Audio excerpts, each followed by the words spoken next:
Le cancer touche un homme sur 2, une femme sur 3. Depuis des décennies, la France se mobilise pour faire avancer la recherche avec près de 300 millions d'euros investis chaque année. Cela se traduit par près de 7000 articles scientifiques et 3000 brevets annuels.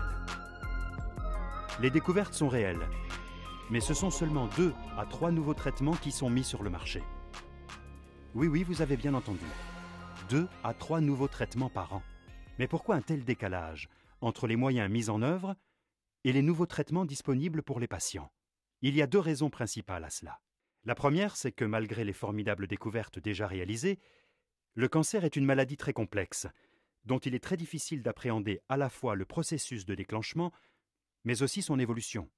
La seconde, c'est parce qu'entre l'idée développée en laboratoire et sa mise à disposition pour soigner un malade, un projet de recherche doit courir un véritable marathon qui prend, en moyenne, 12 ans. Ce marathon est non seulement une course de fond, mais aussi un parcours du combattant qui demande beaucoup d'argent. Mais pas seulement. Pour réussir, il faut commencer par réunir la bonne équipe, avec des chercheurs, des médecins et des entreprises.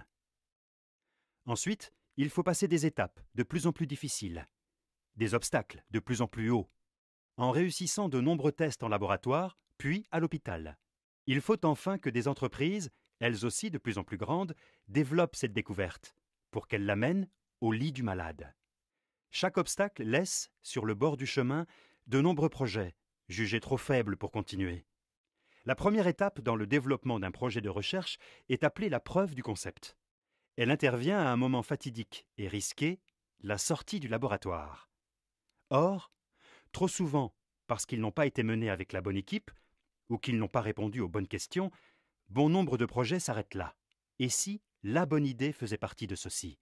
Comment faire en sorte que chaque projet jugé prometteur ait la chance d'être testé jusqu'au bout?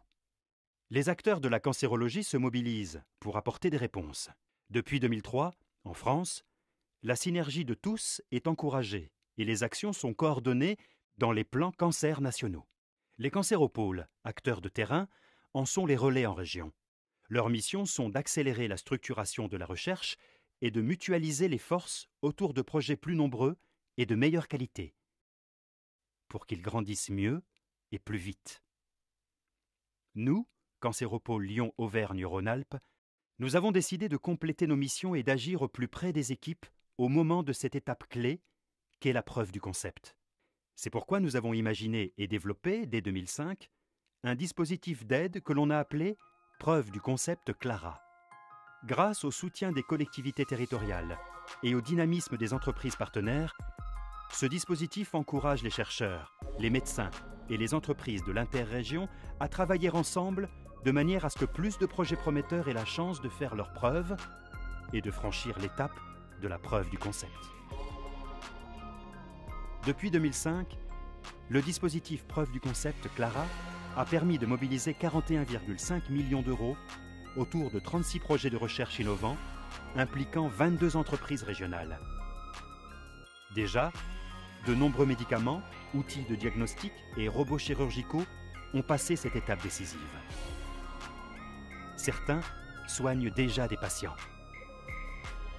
Ensemble, faisons avancer la recherche contre le cancer.